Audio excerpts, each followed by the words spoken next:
রাসূল সাল্লাল্লাহু আলাইহি ওয়াসাল্লাম শ্রেষ্ঠ নবী হওয়া সত্ত্বেও তার উপরে জাদুর প্রভাব পড়েছে, এটা কি স্বাভাবিক? হ্যাঁ, অবশ্যই স্বাভাবিক। আর দুনিয়া বিল ওয়াসাইল লা বিল ফাজাইল, আরবিতে একটা প্রবাদ আছে, দুনিয়া তার সিস্টেমে চলবে।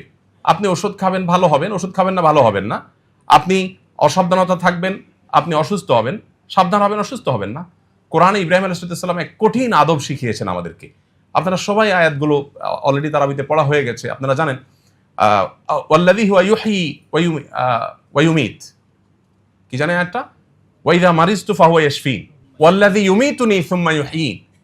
তিনি সে আল্লাহ পরিচয় দিতে গিয়ে তিনি তার কওমকে বলেছিলেন যে তিনি আমাকে জীবন দেন, তিনি আমাকে মৃত্যু দেন। এগুলো সবগুলো আরবি গ্রামার যারা বোঝেন, আরবি গ্রামার অনুযায়ী মুতাআদ্দি ফেল, অর্থাৎ এমন ক্রিয়া যে ক্রিয়াতে কর্তা এবং কর্ম আলাদা থাকে।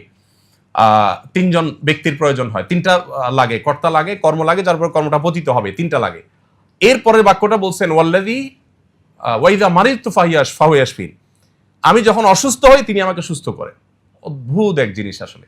ইব্রাহিম ইসলাম বলছেন যে আমি যখন অসুস্থ হই আল্লাহ তখন আমাকে সুস্থ করেন। হওয়াটা দরকার ছিল কি? বিশেষ করে আপনারা যেহেতু মেডিকেল স্টুডেন্ট আছেন, টিচাররা আছেন, ডাক্তাররা আছেন, আপনাদের জন্য একটা খুব গুরুত্বপূর্ণ, রোগীদের অন্তত কাউন্সিলিং এর জন্য আমার মনে হয় খুব গুরুত্বপূর্ণ।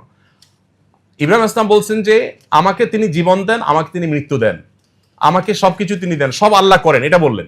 রোগের বেলায় আসার পর বলছেন ওয়াইদা মারিজতু, আমি যখন অসুস্থ হই। কেন এটা বললেন?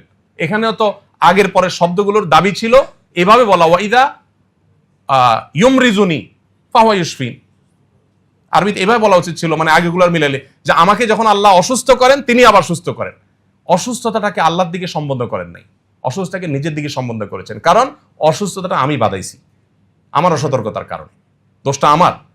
আল্লাহ সুস্থ করেন আপন অনুগ্রহে। এখানে আল্লাহর সাথে যেমন শিষ্টাচারের ব্যাপার আছে, তেমনি ভাবে নিজের সাবধানতার ব্যাপার আছে। তো এই জন্য রাসূল আকরাম সাল্লাল্লাহু আলাইহি সাল্লাম বা আমাদের কাউকে যদি জাদু আপনার কোনোভাবে এফেক্ট করে, তো প্রথম কথা হলো যে দুনিয়াতে কোনো কারণে এই এফেক্ট হওয়াটা এটা নবুওয়াতের শানের কোনো খেলাফ না।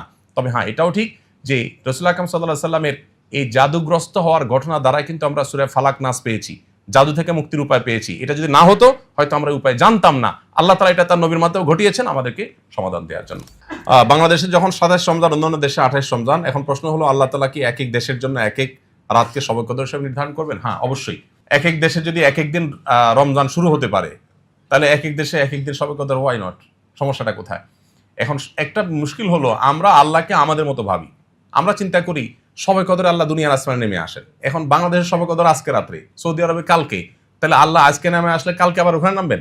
মানে ব্যাপারটা আমরা আমাদের মতো করে ভাবি যে আমি এখন এখানে থাকলে, এখন ইবনে সিনা আছি, তাহলে আমি এই মুহূর্তে তো আরেক জায়গায় নাই। কিন্তু আল্লাহ রাব্বুল আলামিন তার শানটা হলো যে কোনো সৃষ্টির সাথে তার তুলনা চলে না।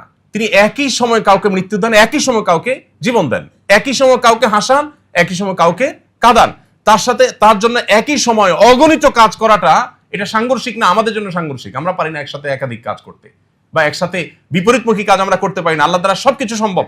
বিধায় আল্লাহকে আমরা আমাদের মতো করে যখন ভাববো, তখন অবশ্যই আমরা অনেক উত্তর খুঁজে পাবো না। কিন্তু যখন আমরা এটা জানবো যে আল্লাহ তো স্রষ্টা, তিনি তো সৃষ্টি না। যেমন একটা কমন প্রশ্ন নাস্তিকদের থাকে যে সবাইকে আল্লাহ সৃষ্টি করছেন, আল্লাহকে কে সৃষ্টি করছে? এটা কমন প্রশ্ন না? দেখুন, এই প্রশ্নটাই একটা অবান্তর প্রশ্ন। কারণ আল্লাহকে কে সৃষ্টি করেছেন, এই প্রশ্নের পেছনে লুকিয়ে আছে আল্লাহকে সৃষ্টি হিসাবে ট্রিট করা। তার মানে আপনি আগে ধরেই নিয়েছেন যে আল্লাহ একজন সৃষ্টি, নাউজুবিল্লাহ, তাহলে তার স্রষ্টাকে। আল্লাহ যদি সৃষ্টি হয় তাহলে স্রষ্টা কে হবে? স্রষ্টা তো কাউকে হইতে হবে। যদি স্রষ্টা হবেন, তার আবার সৃষ্টি যদি থাকে, তাহলে স্রষ্টা হলেন কোত্থেকে?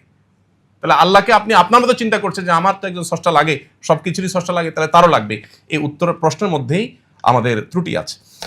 মহিলাদের ব্যবহৃত স্বর্ণের উপর যাকাত হবে কিনা? অবশ্যই হবে। তবে স্বর্ণের মালিককে সেটা আগে ঠিক করতে হবে। মালিককে স্বামী না স্ত্রীটা ঠিক করতে হবে। স্বামী যদি বলে স্ত্রীকে হ্যাঁ তোমাকে দিয়ে দিলাম, তাহলে যাকাত স্ত্রীর উপর প্রযোজ্য হবে। আর যদি স্বামী বলে না তোমার পড়তে দিলাম, তাহলে যাকাত স্বামীর উপরে। এখন এই প্রশ্ন উত্তর আমি ক্লিয়ার পাই না, বহু জায়গায় আমি জিজ্ঞেস করছি।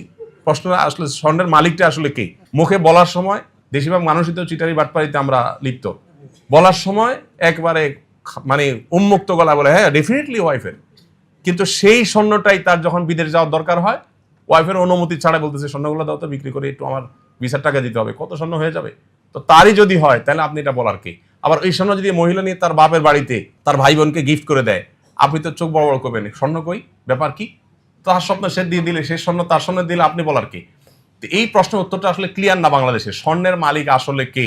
মুখে বলার সময় হ্যাঁ তোমার দিয়ে দিছি, কিন্তু আবার খবরদারি করার সময় মালিক সুলভ খবরদারি, এই দুটো তো সাংঘর্ষিক। এজন্য মালিক যে হবে জাকাত সে দিবে, এটা ক্লিয়ার হইতে হবে। তবে হ্যাঁ, জাকাত আরেকজন দিয়ে দিতে পারে তার অনুমতি সাপেক্ষে। আসুন্নাহ ফাউন্ডেশন, উম্মার স্বার্থে সুন্নাহর সাথে।